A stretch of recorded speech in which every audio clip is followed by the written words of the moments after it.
Good morning guys, pinasukan na ako ng unang booking dito sa Batasan.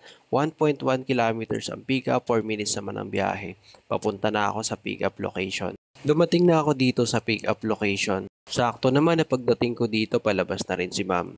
Paalis na kami ni ma'am dito sa Batasan, babiyahe na kami papuntang Tandang Sora na may layong 10 kilometers, 32 minutes naman ang biyahe. Dumating na kami dito sa drop-off location ni ma'am. 147 naman ang pamasahe pero binayaran niya ako ng 150. Pagkatapos ko ma-drop si ma'am dito sa Tandang Sora, nagpahinga muna ako habang naghihintay ako ng booking dahil yung mga pumapasok na booking medyo malayo ang pick up. 10 minutes naman ulit bago ako nakakuha ng pangalawang booking dahil ito lang yung pinakamalapit na pick up. 1 kilometer ang pick up, 4 minutes naman ang biyahe. Bago ako pumunta sa pick up location, tumawag muna ako kay ma'am. Good morning po, Florette. Papunta pa lang po ako. Bali 4 minutes po ang biyahe ko papunta siya. Pahintay na lang pala. Papunta na ako sa pick up location ng pangalawa kong booking. Dumating na ako dito sa pick up location. 2 minutes naman ako naghintay kay ma'am dito sa pick up location. Paalis na kami ni ma'am dito sa Tandang Sora. Babiyahe na kami papuntang Del Monte Avenue sa layong 8 kilometers, 34 minutes naman ang biyahe. Dumating na kami dito sa drop-off location ni ma'am. 108 naman ang pamasahe niya pero binayaran ako ng 110. Pagkatapos ko ma-drop yung pangalawa kong booking, naghintay na rin ako dito. Ilang sandali lang, pinasukan ako ulit ng pangatlong booking. 1.1 kilometers ang pick up, 3 minutes naman ang biyahe. Bago ako pumunta sa pick up location, tumawag muna ako. Good morning, Florette. Papunta na po ako, sir. Bali 3 minutes po ang biyahe ko papunta siya. Pahintay na lang po. Papunta na ako sa pick up location.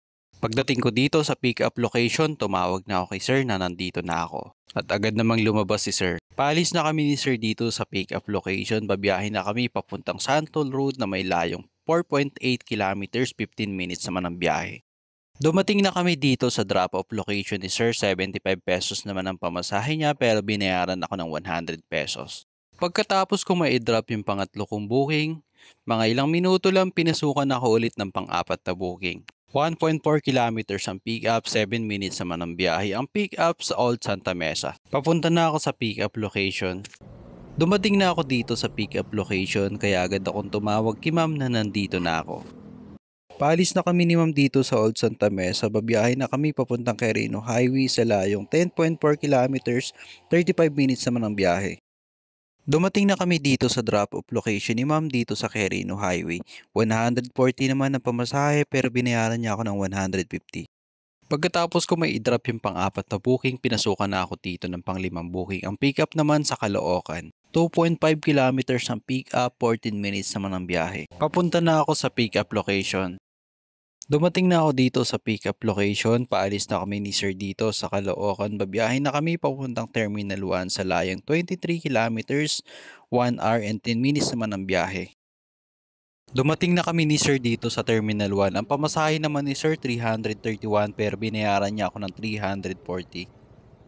Pagkatapos ko may i-drop si sir dito sa Terminal 1, lumipat muna ako ng pwesto dahil bawal tumambay dito sa Terminal 1. Kaya dito ako naghintay ng booking sa may bandang exit pero wala pa rin pumapasok na booking kaya naisipan kong lumipat ng pwesto. Pagkatapos ko lumipat at medyo malayo na ako sa Terminal 1 may pumasok na booking. Ang pick up naman sa Terminal 1 kung saan nakaalis ako bago pa lang pumasok yung booking. 2.1 kilometers naman ang pick up, 9 minutes naman ang biyahe. Papunta na ako sa pick up location. Sir, saan po yung Jollibee dito?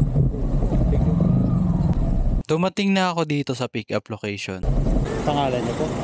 Paalis na kami dito sa Terminal 1, babiyahe na kami sa layong 13 kilometers, 40 minutes naman ang biyahe. Papunta naman ng port area sa Tondo, Manila. Dumating na kami dito sa drop-off location dito sa Tondo, Manila. Ang pamasahe naman 182 pero nag-tip siya ng 38 pesos kaya naging 220.